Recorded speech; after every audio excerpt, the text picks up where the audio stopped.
அனைவருக்கும் வணக்கம். சற்று முன்பு தமிழக அரசு இன்று வெளியிட்டுள்ள 18 முக்கியமான அறிவிப்புகள் என்னென்ன என்பதை பற்றி தான் நம்ம இந்த வீடியோவில் டீட்டெயிலாக பார்க்க போகிறோம். ஸோ முடிந்த அளவுக்கு இந்த வீடியோவை ஸ்கிப் பண்ணாமல் முழுமையாக பாருங்கள். இந்த வீடியோக்குள்ளே போகிறதுக்கு முன்னாடி இந்த வீடியோக்கு ஒரு லைக் பட்டனை ப்ரெஸ் பண்ணிடுங்க. நீங்கள் இதுவரைக்கும் என்னோட சேனலில் சப்ஸ்கிரைப் பண்ணாமல் இருந்தீங்கன்னா மறக்காமல் சப்ஸ்கிரைப் பண்ணிக்கோங்க. கூடவே அந்த பெல் சிம்பிளையும் மறக்காமல் கிளிக் பண்ணிக்கோங்க. சரி, வாங்க இப்போ நாம் வீடியோக்குள்ளே போகலாம். முதல் அறிவிப்பு: +2 துணைத் தேர்வுக்குரிய ஹால் டிக்கெட்டுகள் இணையதளம் மூலம் வரும் 25ஆம் தேதி பிற்பகல் முதல் www.tge.tn.government.in என்ற இணையதளத்திலிருந்து தங்களுக்கான ஹால் டிக்கெட்டுகளை பதிவிறக்கம் செய்து கொள்ளலாம் என்று தேர்வுத்துறை அறிவித்துள்ளது. தனி தேர்வர்களாக தேர்வு எழுத விண்ணப்பித்துள்ளோர் மேற்கண்ட இணையதளத்தில் தங்களுடைய விண்ணப்ப எண் அல்லது நிரந்தர பதிவு எண் மற்றும் பிறந்த தேதியை பதிவு செய்து பதிவிறக்கம் செய்து கொள்ள வேண்டும் எனவும், செய்முறை தேர்வுக்கான தேதி குறித்த விவரங்களை தனி தேர்வர்கள் தமக்கு ஒதுக்கீடு செய்துள்ள தேர்வு மையத்தின் முதன்மை கண்காணிப்பாளரை அணுகி அறிந்து கொள்ள வேண்டும் எனவும், உரிய தேர்வுக்கூட நுழைவுச்சீட்டு இன்றி எந்த ஒரு தேர்வரும் தேர்வுக்கு எழுத அனுமதிக்கப்பட மாட்டார்கள் எனவும், அதேபோன்று 10ஆம் வகுப்பு அறிவியல் பாட செய்முறை தேர்வுக்காக விண்ணப்பித்துள்ள தனி தேர்வர்கள் வரும் 26ஆம் தேதி வியாழக்கிழமை முதல் 28ஆம் தேதி வரையிலான நாட்களில் அறிவியல் பாட செயல்முறை பயிற்சி வகுப்புகள் நடைபெற்ற பள்ளியிலேயே செய்முறை தேர்வு நடைபெறவும் உள்ளது. இரண்டாவது அறிவிப்பு: தொடக்க கல்வித்துறையில் புதிதாக 2364 இடைநிலை ஆசிரியர்கள் நியமித்து தொடக்க கல்வி இயக்குனர் உத்தரவளித்திருக்கிறார். ஆன்லைன் மூலம் கலந்தாய்வு மேற்கொள்ளப்பட்டு பணி நியமன ஆணைகள் வழங்கப்படும். ஆசிரியர் தேர்வு வாரியம் மூலம் தேர்ந்தெடுக்கப்பட்டவர்கள் கலந்தாய்வு மூலம் பணி அமர்த்தப்பட உள்ளனர். மூன்றாவது அறிவிப்பு: தமிழ்நாட்டில் பல்வேறு துறை செயலாளர்கள் உட்பட 55 IAS அதிகாரிகளை பணியிட மாற்றம் செய்து தமிழ்நாடு அரசு உத்தரவை பிறப்பித்துள்ளது. திருப்பூர், பெரம்பலூர், நாமக்கல், விருதுநகர் உள்ளிட்ட 9 மாவட்ட ஆட்சியர்களும் 7 மாநகராட்சி ஆணையர்களும் இடமாற்றம் செய்யப்பட்டுள்ளனர். ஏழாவது அறிவிப்பு: தமிழகம் நோக்கி வீசும் மேற்கு திசை காற்றில் நிலவும் வேக மாறுபாடு காரணமாக இன்று முதல் வரும் 28ஆம் தேதி வரை தமிழகம், புதுச்சேரி, காரைக்கால் பகுதிகளில் ஓரிரு இடங்களில் லேசான முதல் மிதமான மழை பெய்யக்கூடும் என தெரிவித்துள்ளது. அதே நேரம் தமிழகம் மற்றும் புதுச்சேரி பகுதிகளில் இன்றும் நாளையும் சில இடங்களில் அதிகபட்ச வெப்பநிலை வழக்கத்தை விட 5 டிகிரி ஃபாரன்ஹீட் அதிகமாக இருக்கும் எனவும் தெரிவித்துள்ளது. ஐந்தாவது அறிவிப்பு: தமிழ்நாட்டில் மேலும் 2 இடங்களில் மினி டைடல் பூங்கா அமைகிறது. அதன்படி தமிழ்நாட்டில் நெல்லை, குமரியில் மினி டைடல் பூங்கா அமைக்க அரசு திட்டமிட்டுள்ளது. இதனைத் தொடர்ந்து டைடல் பூங்கா அமைப்பதற்கான முதல் கட்ட பணிகள் தொடங்கியுள்ளது. இது தொடர்பான வடிவமைப்பு மற்றும் திட்ட ஆலோசகர்களை தேர்வு செய்ய தமிழ்நாடு அரசு டெண்டர் கோரியுள்ளது.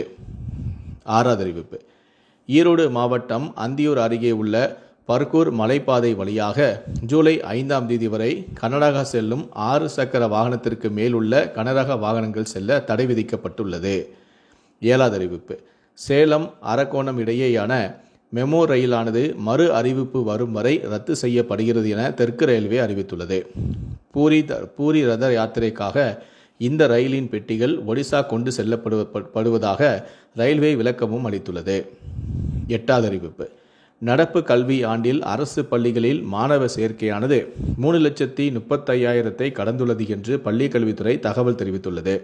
நடப்பு கல்வியாண்டில் LKGயில் இதுவரை 26,390 பேர் சேர்ந்துள்ளனர் எனவும், முதலாம் வகுப்பில் தமிழ் வழியில் 1,82,178 பேரும், ஆங்கில வழியில் 54,684 மாணவர்களும் சேர்ந்துள்ளனர். ஒன்பதாவது அறிவிப்பு: வால்பாறை அதிமுக MLAவான அமுல் கந்தசாமி உடல்நலக்குறைவால் காரணமானார். அவருக்கு வயது 60.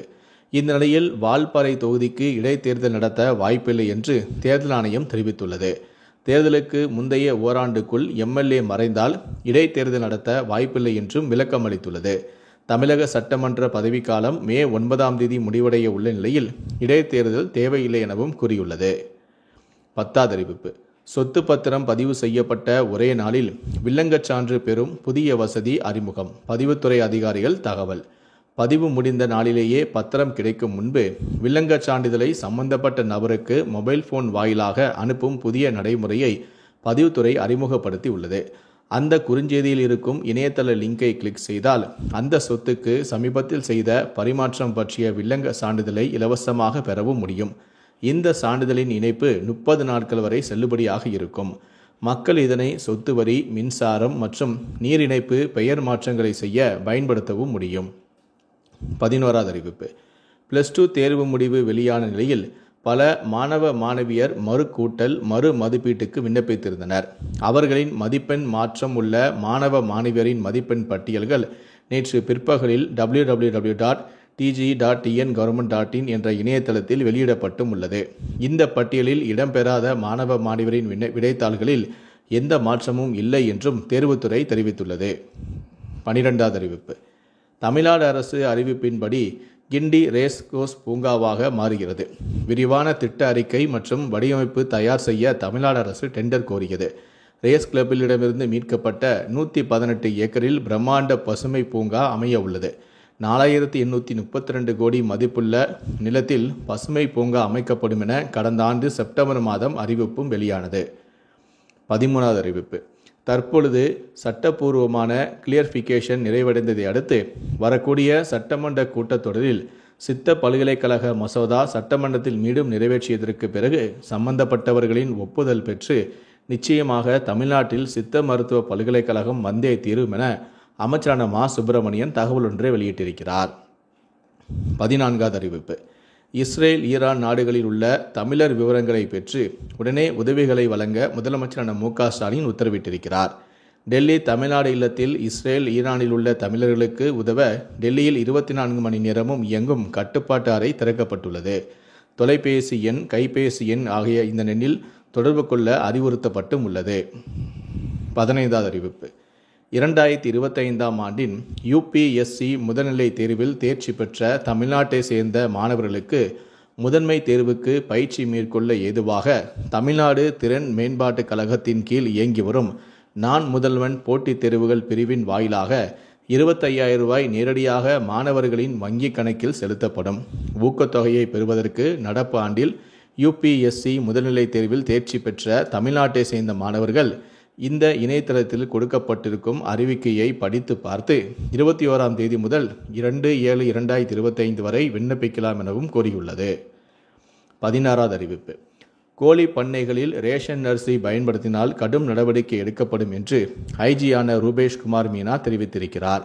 குடிமை பொருள் வழங்கல் குற்ற புலனாய்வுத்துறை ஐஜியான ரூபேஷ்குமார் மீனா நாமக்கல்லில் அளித்த பேட்டியில் தமிழ்நாட்டில் ரேஷன் அரிசி கடத்தல் குறைந்துள்ளது எனவும் கடத்தல் வழக்கில் 56 பேர் மீது குண்டாஸ் பாய்ந்துள்ளது எனவும் நடப்பாண்டில் 1,06 லட்சம் மதிப்புள்ள 878 டன் அரிசி பறிமுதல் செய்யப்பட்டுள்ளது எனவும் அவர் கூறியிருக்கிறார். 17வது அறிவிப்பு.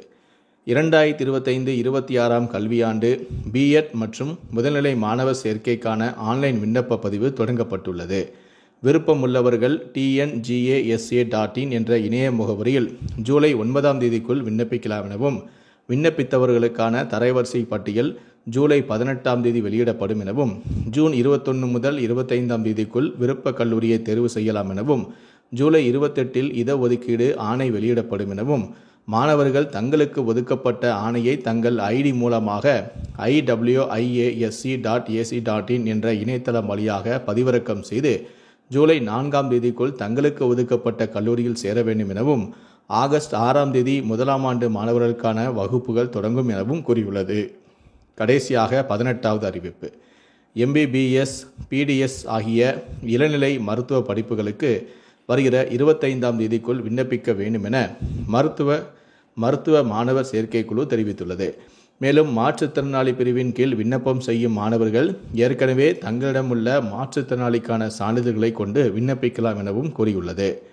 இந்த 18 அறிவிப்புகளை பற்றிய உங்களுடைய கருத்துக்கள் என்ன அப்படிங்கிறத கீழே இருக்கக்கூடிய கமெண்ட் செக்ஷனில் மறக்காமல் சொல்லுங்கள். முடிந்த அளவுக்கு இந்த வீடியோவை மற்றவங்களுக்கும் ஷேர் பண்ணுங்கள். மேலும் இது போன்ற பல வீடியோக்களை பார்க்கணும் அப்படின்னு நினச்சிங்கன்னா மறக்காமல் நீங்கள் சப்ஸ்கிரைப் பண்ணுங்கள். கூடவே அந்த பெல் சிம்பலையும் மறக்காமல் கிளிக் பண்ணுங்கள். நன்றி, வணக்கம்.